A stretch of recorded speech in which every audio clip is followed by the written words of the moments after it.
Hey guys, welcome back to the This Is Soul Skate Shop YouTube channel. Today we're gonna do a video regarding sideways flex, and this is perhaps the most important topic in inline skating.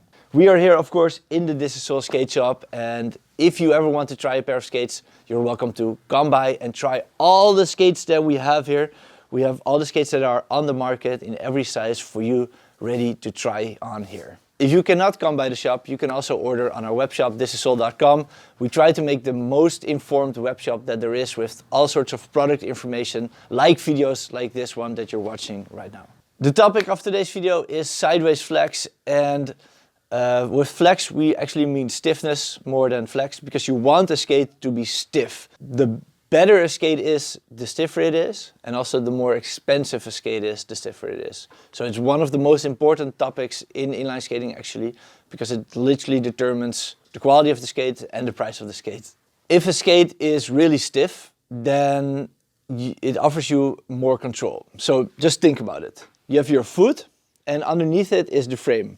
And if your foot moves, you need your frame to move along with it. But if the boot is really flexy to the side, then there's kind of like a delay in the movement. So you can move your foot and then maybe only like 2 seconds later the frame will come. But you want it to be direct. So the amount of control that you get is really integrated in the stiffness of the boot. And that's the topic of today's video. You can really notice this with everything that you're doing. So you'll have more control, but you'll also have more confidence. You'll have more speed. You'll have less energy loss. All the techniques will be easier, like braking techniques, steering techniques. Even if you're a beginner skater and you're totally new, you don't really know what to get, don't get a skate that's really flexy to the side, like those cheap soft boots, because having a stiff skate actually helps everybody. Not just the good skaters need a stiff skate, especially the beginners actually need a stiff skate, because they need the control more than anybody. There's a couple of things determining the amount of sideways stiffness, let's call it stiffness, and most of them are in the hardware. So we're going to run through all the little hardware parts that make a skate stiff or flexy. But there's also one, and that's in the size. If you have a skate that's way too big, then it's going to be way too flexy. So it's really important to get a skate in the right size. A skate should usually be the normal shoe size, or maybe even one size down, because a skate should feel really tight. We always say that a skate should feel like a good handshake. So I'm going to run through a list of all the little parts that are in a skate and how they can make a skate stiffer or more flexy in the sideways flex. And we're going to do that starting from the bottom to the top. And actually the bottom is the least important. So the last parts of this video are going to be the most important. First topic we're going to do is the wheels. And wheels have like a core. Sometimes the core is from metal, sometimes the core is from plastic. And if it's a metal core, the wheel will be a lot stiffer, and you'll also have a lot more control in your steering movements. The urethane itself can also be more or less flexy, especially some of the more expensive dual density wheels. They have like a really soft part in the bottom, and you can feel it if you push with your thumb here. You can feel that you can actually push the urethane to the side. That's not with this wheel. This is just a really normal cheap wheel, but I mean like the MPC Hydrogen Pro wheels, like they have dual density, and to make them grippy, they made it actually a little bit more flexy to the side. Again, not the most important part of the sideways flex. Next topic is the bearings. If your bearing is new and normal, then there's no problem there at all. It doesn't really do anything. But if you're an old bearing, it creates a lot of movement in it, and your wheel can actually sit a little bit loose in the frame because of this old bearing. It just creates a movement, and if you want to have more control, you need new bearings. Then the next topic is the axle. Almost all of the skates that you see here have an 8mm axle. This is the standard, and this works great, but some old school skates or like really cheap skates have a 6mm axle, and in those axles they are so weak that also the wheel can move a little bit because of that. Then the next topic is really important. This is the first important topic to discuss, and that's the frame. Because the frame can actually be really flexy or really stiff. Plastic frames are more flexy, and metal frames are more stiff. And the bigger your wheels get, the stiffer a frame should be. So if you're riding anything above 80 millimeter, I would not advise you to get a plastic frame for that. There are some plastic frames on the market for this, but I would not advise it. Here are two examples. This is for aggressive skating, but the same goes for freestyle skating. This is a Sola frame and it's made from metal. And if I push this really hard here, I can only move it maybe 1 millimeter. And if I push this one really hard, I can maybe even let the walls touch each other on each side. That's of course when you push it like this, but the same thing goes in the sideways movements. So these frames are just really flexy and moving everywhere, and like you don't have any control where your wheel is basically. The frame kind of like has like a few millimeter of a tolerance in where the wheel is. And you don't want that. You want to be in charge. So you can really notice the difference if you switch from a Featherlight to a Sola frame. You notice that everything will be faster. Carving bowls will be faster, but just striding, so just like moving, skating will be faster. All your braking techniques, all your slides, everything you just want to do is more effortless on a metal frame. Then within the metal frames there are a couple of categories. This one is an extrusion. If you want to learn more about frame material, then we have an entire video where I dive a lot deeper. So if you want to learn what extrusion means, check out our YouTube channel and find that video. There also is folded metal. Here you can see that this is one sheet of metal which is folded, and this is a lot weaker than the extrusion. And then the worst metal frames are these ones, and they are just two sheets of metal, and they are bolted onto the side of the skate here. This is by far the weakest form of metal. And you can also see it that I can just easily bend kind of like this. That's how weak this metal is, that I can even kind of like move it a little bit. One other factor in making a stiff skate is bridges. So this one doesn't have any bridges, but if you're gonna have a frame with bigger wheels, probably there's gonna be one behind me. Here I got a Fila skate, and I took off the wheel for you so that you can see this little bridge here. So this creates an extra stiffness in the frame. So that was the topic about frames, but the frames are also mounted to the boot. So the frame mount, that's the next topic. And there's a couple of ways to mount a frame to the boot. Probably the best one is the Trinity mount, where the bolts are here on the side. And the purpose of the mount is to make sure that this does not happen. So if you have the bolts here on the side, then you can really make it super stiff. The standard for skating mounts is the 165 millimeter mount. That is the distance between these bolts is 165 millimeter. And the bolts are in the middle, so it's harder for a frame like that, if you have it like this, to limit this movement. And you can really see this in cheap skates. So this one is, for example, 160 euros. Most of the skates below 250 euros probably have the same fault in it, the same dysfunction, in that the bottom of the boot is just plastic and the frame is metal, of course, and the bolt is in the middle, which makes it that the connection is a little bit weak. Because the metal is bolted on plastic, it just sits not strong enough. And I can show you a little test to test this. If I clamp the skate underneath my arm like this, I can now still move this frame back and forth like at least a few millimeters because of the plastic of the boot.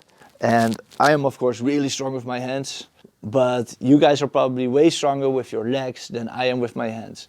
So just think about it. If I can already move this frame with my hands a little bit, then every time that you skate on it and you push off, you're gonna deftly bend the frame mount. To counter that, the more expensive skates have a metal plate. And if you have a metal frame, this is not the right frame for the skate. But just to show it, if you have a metal plate with a metal frame and you bolt it on, then it sits super strong. And the connection is super solid. If I would do the same test, I would get no movement at all with the metal plate. Another example of a skate that has a lot of movement is this Racers SL. I can do the same thing, clamp it underneath my arm, and then I can just pull this frame here to the side. You see it? This is a custom M12 that we built here ourselves. You can actually buy this on the web shop as well, only available at This Is Sole. I'll use this for an example on how the sole plate also affects the mount, because with an M12 you can always do this here. You can move the sole plate relative to the boot, and this also creates a lot more flex than you would want. If they would put on more bolts, for example, in the design, then they would it would not move like that. Not all aggressive skates have movement between the sole plate and the boot, but some definitely do. That's also something you need to look out for if you want to have a really stiff skate. This also means for the Race SL and for the M12 that they're not the best skates to put big wheels on. Most aggressive skates are not the best skates to put big wheels on. You need like a really stiff aggressive skate if you want to put bigger wheels on it. Because with bigger wheels the leverage is higher, so the sideways flex becomes a lot more of an important topic if you're talking about bigger wheels. And good skates for that are, for example, the Seba CJ skates that we have here, because they're made out of carbon. So all carbon boots are really good. The 909 is pretty stiff, and the Rollerblade Blank is also pretty stiff to the sideways flex part at least. Next topic is the angle of the frame. It's not really the same as flex, but it is related because it's the actual position that the skate is in. And you can change that for a lot of skate in the mounting here because it has multiple holes. A lot of the frames also have a little slot, so you can move it around. And then there's one third way to do it, and that's with a little wedge. A wedge is something that's really pointy, so it's really low on one side and a little bit higher on the other side. And you can mount that between your boot and your frame so that the frame will sit in a little bit of an angle. So if you're standing really like this on your skate or like that without you wanting it, these are little things that you can do to counter that. The most important topic maybe for flex is how good the shell is. To have a good solid skate, you kind of like need it to be like this FR boot. You need it to be from the toe up to the ankle. If you make a design that goes from here and it cuts down lower until here, so you leave this front part open, then this is just too weak. And if you put a skate on the ground, how much can you move the cuff back and forth? So this movement, this is the most important test that there is if you want to test the sideways flex of a skate. Any skate that has the shell that goes down here, it just creates not enough stiffness to pass this test. Those skates typically are the cheap soft boots. The advantage of those things is that because there's no shell here, this is really soft and it's almost always comfortable. It feels kind of like a sock or something, but you cannot skate on socks. You need something to really hold your foot.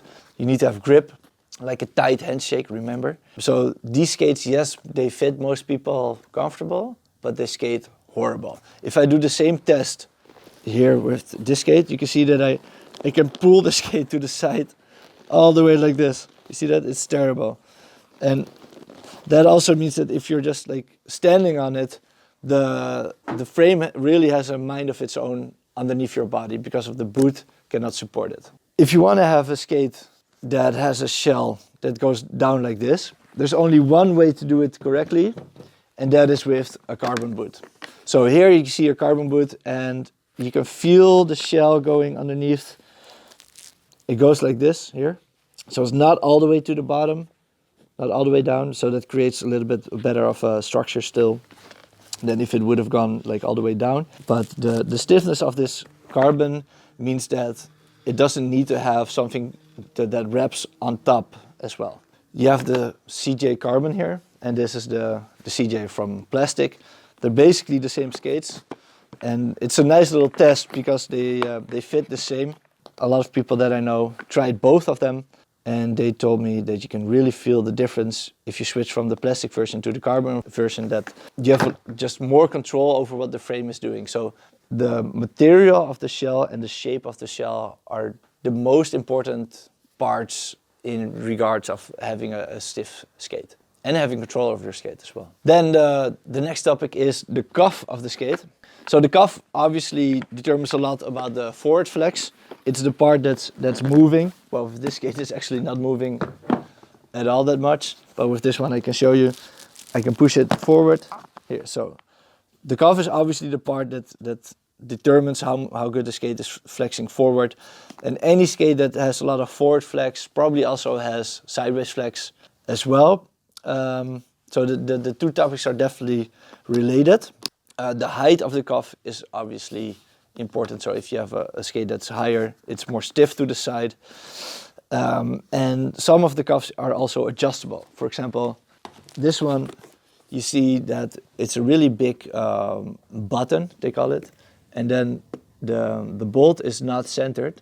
And you can take this button off and change it in 4 different positions. So you can adjust the height to make it stiffer or not. But you can also change it more to the front and to the back. And also so you can do both to the front and both to the back. But you can also have like one to the front and one to the back. Or the other, of course, to the front and the other to the back. And that will create a different angle in your flex. So it's really interesting to play with those cuff positions and see how your skating changes. All the more expensive FR models have this, Icon boots have this, Racer skates have it as well. That's also interesting. A lot of people maybe don't know it because it's underneath the liner. You have to take the insert out. That's an interesting thing you can play with. Then there's a couple of ways to adjust the flex. The most important one is just to tie your laces and to close your buckle really tight. Or if you want to have it really loose, then of course you can loosen your laces and loosen your buckle, but I would in general not advise anybody to have a skate that is not stiff to the sideways flex. In general, just tightening your buckles and laces is a good thing. There are a couple of ways that I already explained in previous videos on how to adjust the forward flex. You can make it a lot stiffer or you can make it a lot more flexy. There's 2 videos regarding this topic. If you want to make your skate more stiff to the sideways flex, because sideways flex and forward flex is so related, also watch those videos because those tips regarding the forward flex will also probably help regarding the sideways flex. We make a new video every week, so look forward to the next one. In the next video, I'm going to try all the different skates that we have and tell you how they compare. So this is also a really interesting topic. I learned a lot from doing it, and I'm really keen in telling you what I've learned. So see you next week in the next video, and subscribe to the channel. Bye bye.